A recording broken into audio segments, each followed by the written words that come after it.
नमस्कार, channel 4 news India पर आपका बहुत बहुत स्वागत है। मैं हूं प्रदीप नवाज। करीब 1.5-2 महीने चला लोकसभा चुनाव का शोर आज हरियाणा में थम गया है। 25 तारीख को हरियाणा में मतदान होना है।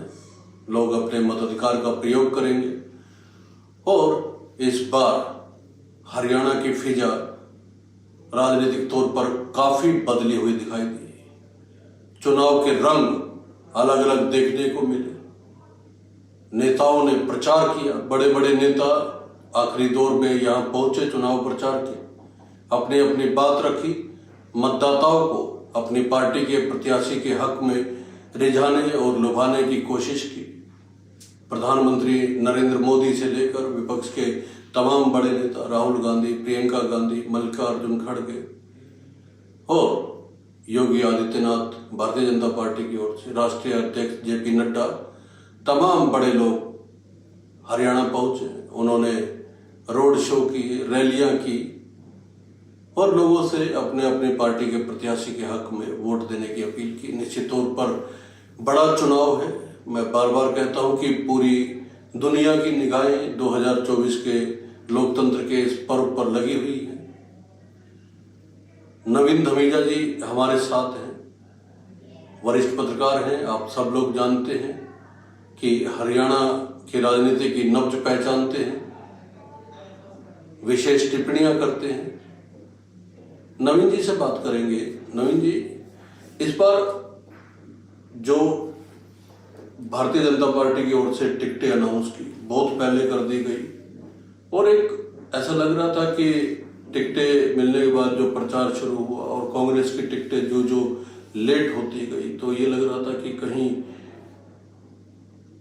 किस तरह का ये इलेक्शन रहने वाला है, जहां विपक्षी पार्टी की ओर से कैंडिडेट अनाउंस नहीं किए गए, फिर कैंडिडेट अनाउंस भी किए गए और आज प्रचार खत्म हो गया। जम के प्रचार हुआ, खूब तमाम कैंडिडेट्स ने लोगों को तमाम वादे भी किए। क्या अब की बार आपको लगा, आपने पूरे हरियाणा का दौरा भी किया है, कैसे रंग इस बार देखने को मिले जो अलग हैं पिछले जितने लोकसभा चुनाव हमने कवर किए हैं उनसे? इस बार का लोकसभा चुनाव का जो प्रचार है और चुनाव के जो रंग देखने को मिले, कुछ अलग, कुछ भिन्नता दिखाई दी इस बार? देखिए डवास जी, इस बार का चुनाव पिछले चुनावों से अलग नजर आ रहा है जी। पिछले 30-35 सालों की पत्रकारिता के कार्यकाल में मैंने लोकसभा चुनाव, विधानसभा चुनाव से लेकर पंचायती चुनाव तक देखे, बड़े नजदीक से हम लोगों ने देखे, कवर किए। एक समय था जब चुनावों में शहरों में पोस्टर लगा दिए जाते थे, शहर को पोस्टरों से, बैनरों से, होर्डिंग से पाट दिया जाता था। आज अब देखो शहर में ये सब नजर नहीं आता। शहर में ना पोस्टर बैनर नजर आते हैं, ना होर्डिंग नजर आती है, ना कटआउट नजर आती है। एक टाइम था जब कई बांटे जाते थे लोगों को, जो है वो सारी चीजें आज गायब हो गई हैं। आज ये चुनाव डिजिटल प्रचार के माध्यम से ज्यादा चल रहा है जी। या तो रैलियां रह गई हैं या फिर डिजिटल प्रचार रह गया है। डिजिटल प्रचार रह गया। हर कैंडिडेट चाहते हर मोबाइल पे उनकी बात पहुंचे। आज हर आदमी के हाथ में मोबाइल है, हर आदमी के पास लैपटॉप है, तो आदमी मोबाइल और लैपटॉप से दिन रात लगा रहता है। आदमी सोता भी है तो मोबाइल अपने तकिए पर रख करके सोता है जी। हालात ये हो गए हैं। तो मोबाइल पर जब सारी खबरें आती रहती हैं, सारी सूचनाएं आती रहती हैं, व्हाट्सएप, इंस्टाग्राम, इन सब से, फेसबुक, इन सब पर हर आदमी पूरा दिन लगा रहता है। तो प्रचार का माध्यम भी बिल्कुल बदल गया, डिजिटल हो गया। तो चुनाव में बहुत सारी चीजें अलग नजर आई। पहले रैलियां होती थी, रैलियों में बड़े नेताओं को लोग सुनने जाया करते थे जी। अटल बिहारी वाजपेयी को सुनने के लिए दूर दूर से आते थे जी। इंदिरा गांधी जी को सुनने के लिए क्रेज हुआ करता था, लोग दूर दूर से आते थे। लेकिन अब रैलियों में भीड़ जुटाई जाती है जी। अब रैलियों में दिहाड़ी पर लोग लाए जाते हैं। नेताओं को ये दिखाने के लिए देखो कितनी भीड़ जुट रही है, माहौल बनाने के लिए वो भीड़ जुटाई जाती है। तो चुनाव बिल्कुल अलग हो गया है अब। चुनाव की ये रंगत पहले नहीं थी जो अब हो गई है। पहले की जो रंगत होती थी वो एक अलग रंगत होती थी। पहले का एक माहौल ऐसा होता था, एक त्योहार की तरह लगता था, क्योंकि शहर में बैनर पोस्टर, हर आदमी कहीं ना कहीं व्यस्त रहता था। अब वो एक शांतिपूर्वक चुनाव हो गया कि ऐसा लग रहा है कि पढ़े लिखे लोगों का चुनाव हो गया है। जो कभी विदेशों में हुआ करता था, सुना करते थे कि भी लोग विदेशों में रैलियां भी करते हैं तो डिजिटल रैली करते हैं, लोग टीवी पे स्लॉट बुक होते हैं और उस पर ही लोग सुनते हैं। अब डिजिटल चुनाव भी वैसा ही बन गया लगभग। और सबसे बड़ी बात यह है कि डिजिटल युग में लोग चाहते भी हैं कि ऐसे प्रचार किया जाए कि उनका प्रचार जो है उनकी कॉन्स्टिट्यूंसी के लोगों तक, बजाय वो पूरे प्रदेश के लोगों तक पहुंचे। कैंडिडेट ये चाहता है कि उनके कॉन्स्टिट्यूंसी में अगर एक लोकसभा में 9 हल्के आते हैं तो वो सीमित रहे, 9 लोकसभा हल्कों तक उनका प्रचार रहे। उनको दूसरी सीटों से कोई वास्ता भी नहीं है, लेना देना भी नहीं है, और वो चाहते हैं कि मैक्सिमम रीच जो है उनका मोबाइल पे अपने हल्कों तक हो। लेकिन एक चीज मैंने जो इस चुनाव में ऑब्जर्व करी, वो पिछले कुछ चुनाव में, हम 2014 और 19 की पर्टिकुलरली बात करेंगे, कि वो चुनाव बड़े अहम चुनाव थे जिसमें सुनामी चली भारतीय जनता पार्टी की। इस बार जो है, जो सपोर्टर भारतीय जनता पार्टी के थे या जो सपोर्टर कांग्रेस के थे, और वो चुपचाप जाके वोट डाल देते थे। इस बार हम जब घूमे हैं इस पूरे चुनाव प्रचार के दौरान, चाहे वो कांग्रेस का सपोर्टर है, विपक्ष की किसी अन्य पार्टी का सपोर्टर है, और चाहे वो भारतीय जनता पार्टी का सपोर्टर है, ऐसा लग रहा था कि वोटर बहुत वोकल हो गया है। वो खुल के बता रहा है, उसको कोई हिचक नहीं है कि वो किसके हक में वोट डालने जा रहा है। ये नया रंग देखने को मिला। ऐसा लग रहा था कि प्रचार कोई भी करता रहे, चुनाव जनता लड़ रही है। देखिए, आपने कहा कि भारतीय जनता पार्टी 2014 और 19 में इसकी भारतीय जनता पार्टी की सुनामी थी। ये सुनामी भारतीय जनता पार्टी से ज्यादा नरेंद्र मोदी के नाम की दिखाई दे रही थी। जी। लोग भारतीय जनता पार्टी को नहीं, लोग नरेंद्र मोदी को सुनना चाहते थे। मतलब वो एक ऐसा दौर था 2014 और 2019 का, अगर लोगों को ये पता चल जाए कि नरेंद्र मोदी आ रहा है तो लोगों की भीड़ लग जाती थी, हजूम लग जाता था, लोग भागते थे नरेंद्र मोदी को सुनने के लिए। लोग टीवी ऑन करके बैठ जाते थे कि नरेंद्र मोदी की रैली आने वाली है, नरेंद्र मोदी की सभा आने वाली है, नरेंद्र मोदी का वक्तव्य आने वाला है, वो क्या कहेंगे। तो 2014-19 में नरेंद्र मोदी के नाम का एक जादू था।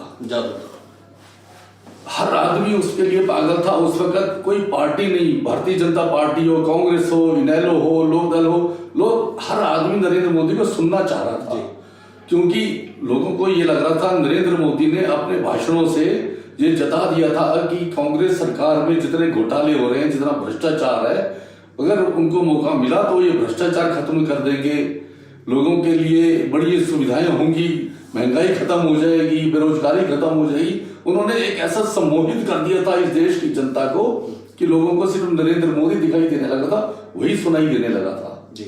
और लोग वाकई सम्मोहित हो गए थे, ये मनमोहित हो गए थे ये।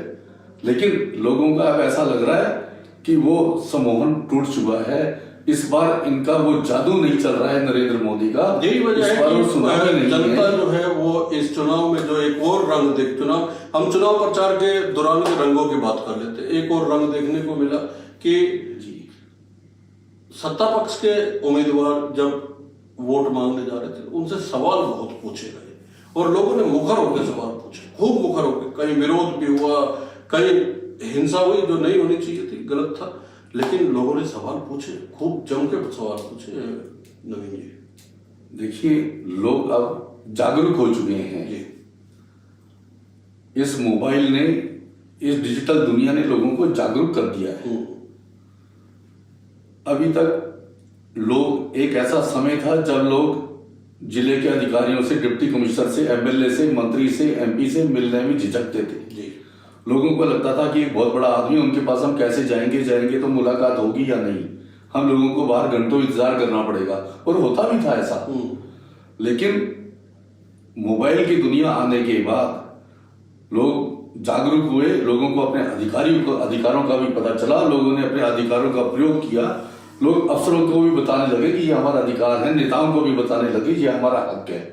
और लोग इस चुनाव में मुखर होने के बाद, क्योंकि 2019 का परिणाम देखिए, अब 10 की 10 लोकसभा सीटें भारतीय जनता पार्टी ने जीती थी, लेकिन अब की बार लोग इतने मुखर दिखाई दे रहे हैं और इतना, जब तक मैंने कहा टिकटें नहीं आई थी तब तक ये मान के चला जा रहा था कि क्या होगा क्या नहीं होगा ये। और इस चुनाव ने तीन टर्न या 3 या 4 टर्न, ये पहले जब भारतीय जनता पार्टी सबसे ऊपर दिखाई दे रही थी, फिर ये लगने लगा कि हर सीट पे जो है कड़ा मुकाबला है। जब कांग्रेस की टिकटें आई उसके बाद फिर 50-50 पे आ गया, किस सीट पे क्या होने जा रहा है ये किसी को नहीं मालूम था।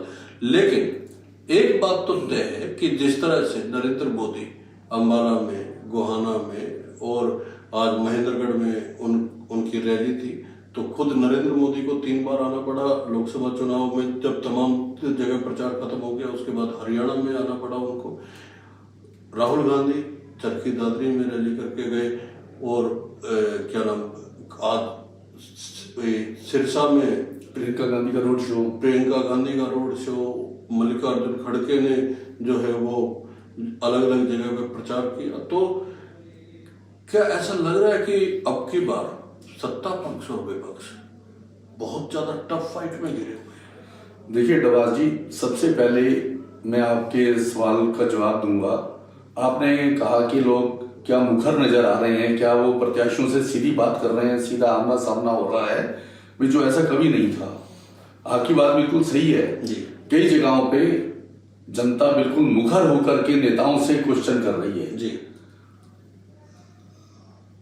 कुरुक्षेत्र में भारतीय जनता पार्टी ने नवीन जिंदल को मैदान में उतारा है, जो कि कांग्रेस से सांसद रहे हैं, कांग्रेस के बड़े नेता रहे हैं, देश के एक बड़े उद्योगपति हैं।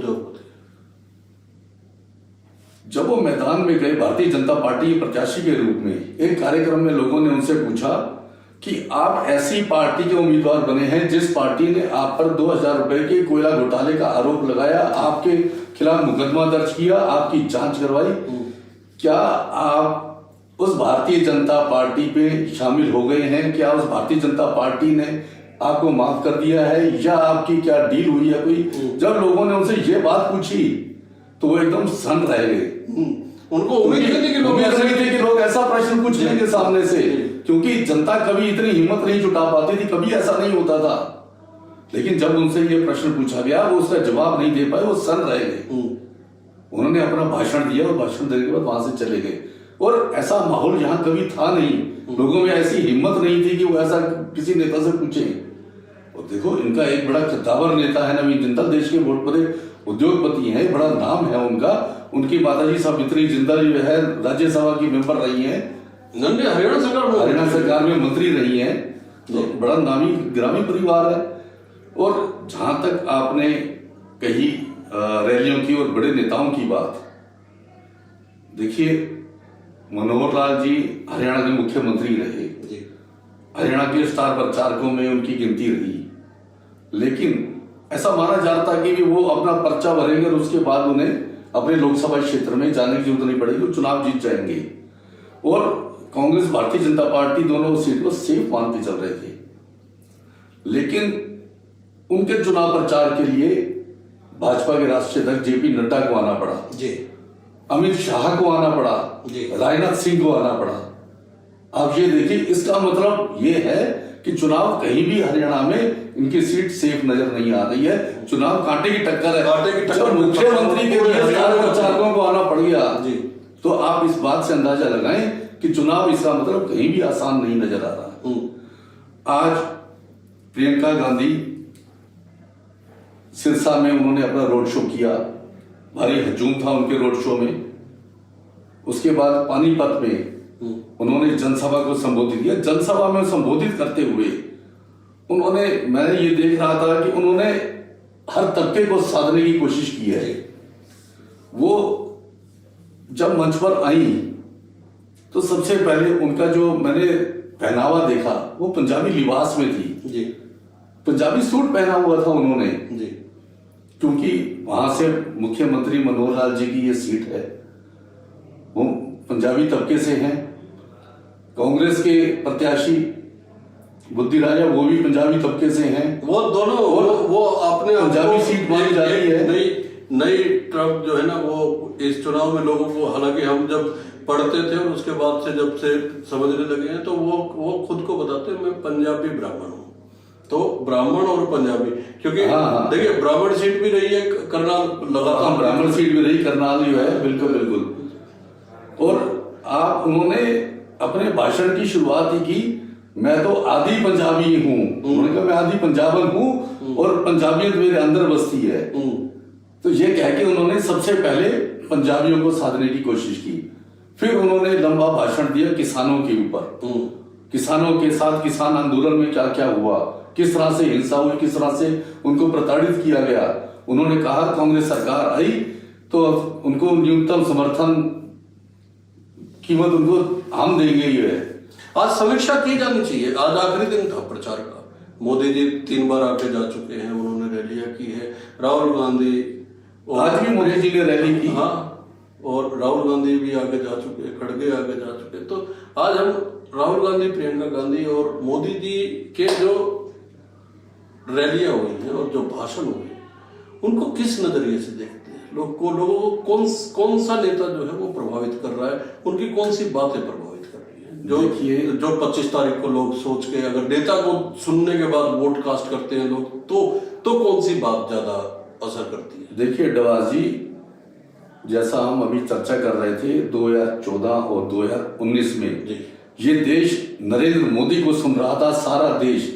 कोई पार्टी, चाहे वो कांग्रेसी था, चाहे वो भाजपा ही था या किसी और दल से जुड़ा हुआ था, हर आदमी जो है नरेंद्र मोदी से सम्मोहित था, उसकी बातों से, उसके भाषण से। लेकिन इस बार उनके नाम का कोई ऐसा जादू दिखाई नहीं दे रहा। हालांकि उन्होंने भी हरियाणा में 3 जनसभाएं की हैं, आज भी उन्होंने जनसभा की। आज उन्होंने महेंद्रगढ़ में एक जनसभा की। उन्होंने कहा कि अगर कांग्रेस आई या एनडीए या इंडिया अगर सत्ता में आई तो राम नाम के नाम से वो लोग उन लोगों को अंदर कर देंगे जो राम का नाम जपते हैं। उन्होंने कहा हरियाणा का आदमी तो चलते हुए भी आपस में राम राम करता है। हरियाणा के तो देखिए, ये बड़ी बढ़िया बात नवीन जी ने कही। हरियाणा के तो हम जानते हैं, क्योंकि हरियाणा को इतने सालों से लगातार हम देख रहे हैं, समझ रहे हैं। जब से पैदा हुए तब से हरियाणा ही देख रहे हैं। तो हरियाणा में राम नाम तो इस तरह से लिया जाता है कि अगर राम सूखा पड़ जाता है तब भी लोग कहते हैं कि राम केकर कमानेगा, और अगर ज्यादा बारिश हो जाती है तब भी वो कहते हैं राम केकर कमानेगा। और इसके अलावा राम तो आते हुए राम राम भाई, जाते हुए राम राम भाई। तो राम का नाम मुझे व्यक्तिगत तौर पे नवीन जी ऐसा लगता है कि जितना राम का नाम हरियाणा में लिया जाता है उतना तो शायद कहीं और लिया भी नहीं जाता। ये सच्चाई है।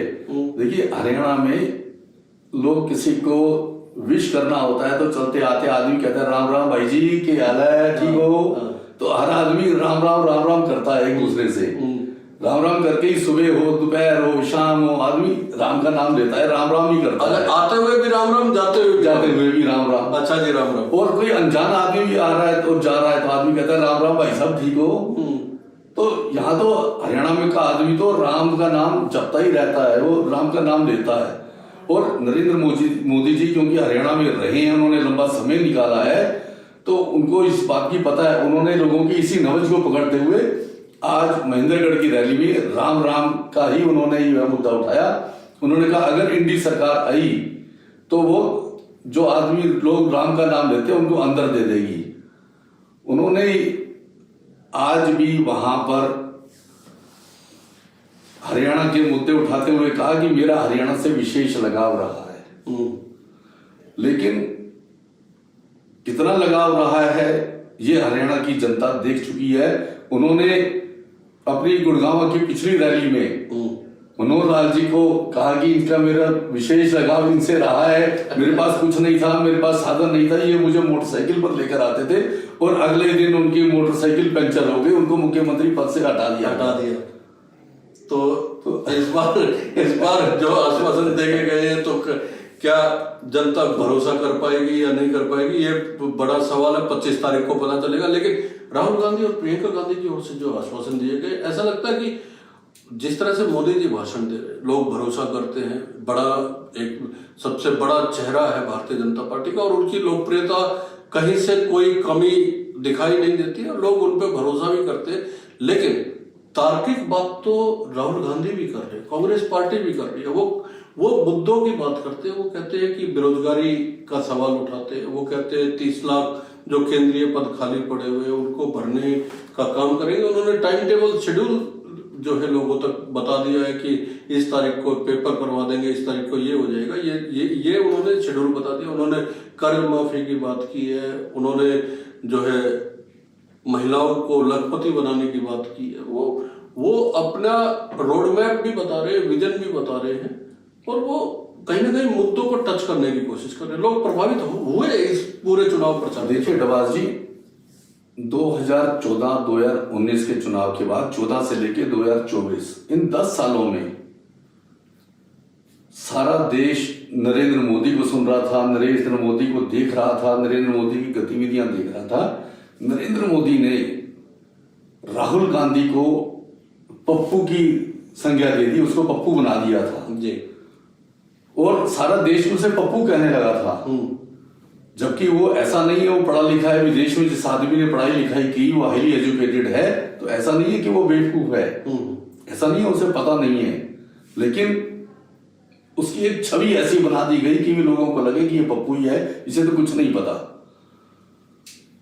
अब जब लोगों के दिमाग से नरेंद्र मोदी के नाम का भूत उतरा, लोगों का वो सम्मोहन टूटा, तो लोगों ने उसकी तरफ ध्यान देना शुरू किया। और आज जब राहुल गांधी या प्रियंका गांधी भाषण देते हैं, लोग उनको सुन रहे हैं, वो मुद्दे की बातें कर रहे हैं, लोग उनके लिए भीड़ जुट रही है, भारी भीड़ जुट रही है। हाँ, अगर सोशल बड़ा असर हो रहा है। शुरुआत में बात की सोशल मीडिया की या डिजिटल मीडिया की, तो मैं हैरान रहा। कई चीजें ऐसी मैंने देखी कि कुछ जनसभाएं तो ऐसी है जहां राहुल गांधी को नरेंद्र मोदी से ज्यादा व्यूज मिले हैं यूट्यूब पे।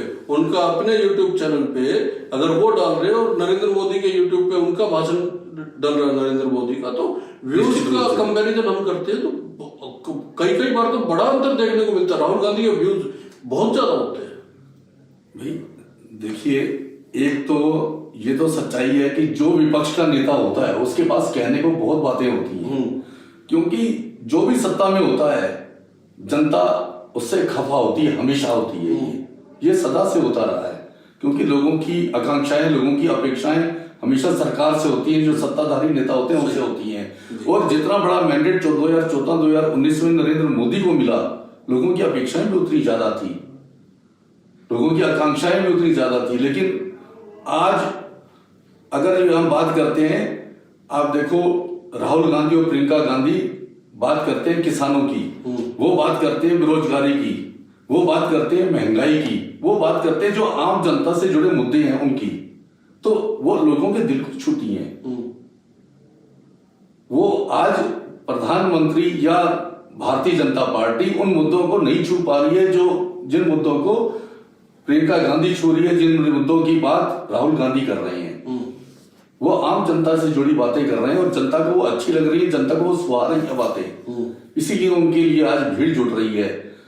प्रियंका गांधी ने आज अपने भाषण में कहा, उन्होंने कि जिस दिन हमारी सरकार बनेगी उसके तुरंत बाद 1 महीने बाद सभी महिलाओं के खाते में 8500 रुपए आने शुरू हो जाएंगे। तो ये महिलाओं की बात थी। उन्होंने कहा नरेंद्र मोदी औरतों की बात करते हैं, महिलाओं की बात करते हैं। जब महिलाओं के साथ जब हमारे देश की बेटियां मेडल लेकर के आई तो उनका सम्मान हुआ। मुद्दा उठाना, हाँ, वो उन्होंने आज वो मुद्दा भी उठाया। किसानों के, जवानों की और खिलाड़ियों की बात तो अमित शाह ने भी की थी, उन्होंने भी की थी, वो अमित शाह ने भी की थी, नरेंद्र मोदी ने भी की थी। तो आज उन्होंने मैं बता रहा हूं, उन्होंने आज कोई मुद्दा ऐसा नहीं छोड़ा कि जनता की नब्ज ना टटोली हो। उन्होंने हर मुद्दे पर लोगों को सारी बातें याद दिलाई, कब उनके साथ क्या क्या हुआ, क्या होना चाहिए था, और कांग्रेस आई तो क्या करेगी। उन्होंने हर मैं बता रहा हूँ, चाहे वो फौजी रहा हो, चाहे वो किसान रहा हो, चाहे वो नौकरी पेशा रहा हो, चाहे वो व्यापारी रहा हो, उन्होंने हर मुद्दे को आज जो है टटोला है और वोटरों को बड़ा साधने की कोशिश की है और खूब तालियां बटोरी हैं। और उन्होंने आज जो भाषण, जो धारा प्रवाह भाषण दिया है, उसमें वो धार नहीं थी। सबसे दिलचस्प रंग क्या रहा? क्योंकि देखिए अब तो प्रचार खत्म हो गया, अब तो डोर टू डोर जाना है, और डोर टू डोर ये प्रचार खत्म होने के बाद कैसे जाया जाता है, वो इलेक्शन का जो लोग अंदर से रंग देखते हैं खत्म होने के बाद का, उनको सबको पता है कि डोर टू डोर जाने का क्या मकसद होता है, कैसे होता है, वो उन चीजों में नहीं जाएंगे। लेकिन जो इलेक्शन अनाउंसमेंट और आज प्रचार खत्म होने के दौरान में आपने पूरा हरियाणा देखा, सबसे अनोखा रंग क्या लगा इस बार? जो प्रचार के दौरान कैंडिडेट्स का या जनता का जो उत्साह था, उसमें चुनाव का ऐसा कोई एक ऐसा किस्सा वाकया जो आपको अच्छे से याद आ रहा हो कि हाँ ये इस बार नया देखने को मिला? देखिए दबाज जी, इस बार जब तक कांग्रेस ने अपनी उम्मीदवार मैदान में नहीं उतारे थे, तब तक लग रहा था कि चुनाव एक तरफा है, भारतीय जनता पार्टी दोबारा से हरियाणा में 10 की 10 सीटें लेकर जा सकती है, ऐसी उम्मीद नजर आ रही थी। अगर हम देखें तो सिर्फ एक रोहतक सीट ऐसी लग रही थी कि शायद कांग्रेस ले जाएगी, दीपेंद्र हुड्डा वहां से पहले दिन से ये लगभग तय माना जा रहा था उनका नाम, वो कांग्रेस के उम्मीदवार होंगे। अगर हम उस सीट को छोड़ दें तो बाकी सारी सीटें लगभग भारतीय जनता पार्टी की दिखाई दे रही थी, और भारतीय जनता पार्टी के उम्मीदवार भी इतने ही श्योर थे, उनको लग रहा था वो जीते हुए हैं, उनको ज्यादा मेहनत नहीं करनी पड़ेगी, ये चुनाव उनको बड़ा आसानी से वो लोग जीत जाएंगे। तो ये पहली बार ऐसा था कि भारतीय जनता पार्टी या कोई भी पार्टी का कैंडिडेट अपने को जीता हुआ मानकर चल रहा था। लेकिन जब दूसरी पार्टी ने यानी कांग्रेस ने अपने कैंडिडेट घोषित किए, उनके कैंडिडेट जब मैदान में आए तो चुनाव एकदम बदल गया। चुनाव ने ऐसी पलटी ली जैसे कि दिन में धूप तेज हो और शाम को एकदम मौसम बदल जाए, बरसात होने लगे और ठंडा हो, तो वो मौसम ने ऐसी पलटी, पहले कभी चुनावों में ऐसी पलटी नहीं आई जैसा हमने इस बार देखा है। कई रंग देखने को मिले इस लोकसभा चुनाव के प्रचार के दौरान। अब 25 तारीख को वोटिंग होनी है। नवीन जी और मेरी ओर से आप सब लोगों से निवेदन है कि अपने मताधिकार का प्रयोग जरूर कीजिएगा, ज्यादा से ज्यादा संख्या में वोट दीजिएगा। आप किसी को भी वोट दें, फर्क उससे नहीं पड़ता, फर्क लोकतंत्र को मजबूत करने से पड़ता है। आप मैक्सिमम वोटिंग कीजिए, ज्यादा से ज्यादा वोट करेंगे तो लोकतंत्र मजबूत होगा। कई रंग देखने को मिले हैं चुनाव में, और 25 तारीख उसके बाद 4 जून को नतीजे आएंगे। कौन कितनी सीटें निकाल रहा है ये 4 जून तक पता ही चल जाएगा। ये शो आपको अच्छा लगा तो लाइक कीजिएगा, शेयर कीजिएगा और चैनल को सब्सक्राइब करना ना भूले। नवीन जी की टिप्पणियों पे अपनी राय देना ना भूले, क्योंकि आज की जो चर्चा थी मुझे लगता है व्यक्तिगत तौर पे कि बेहद सार्थक चर्चा हुई है। इसमें कई सारी ऐसी चीजें हैं जिसका विश्लेषण आप अपने तौर पे कर सकते हैं और आपको करना भी चाहिए। चैनल को सब्सक्राइब जरूर कीजिएगा। धन्यवाद नवीन जी।